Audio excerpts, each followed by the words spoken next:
2024. The All Judges Committee of Balochistan High Court convened on 23rd April 2024 as the said order was delivered in the late hours of 22/4/2024.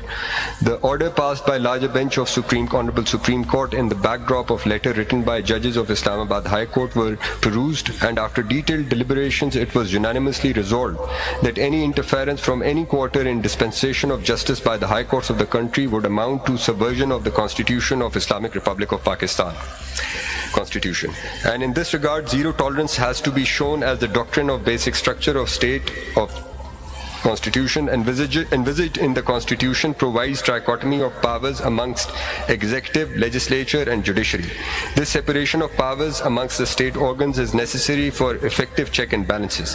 The philosopher Montesquieu had postulated in the 18th century that uniting these powers could lead to authoritarianism. Next para.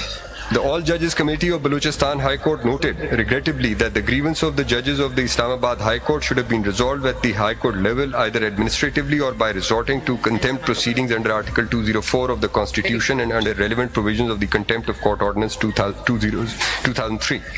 The legislature, in its wisdom, while framing the Constitution, has provided independent high courts in the country to exercise powers within their respective jurisdictions, and since high courts are not under supervisory or administrative control of Honorable Supreme Court, therefore such like issues should have been resolved by the respective high courts at their own level.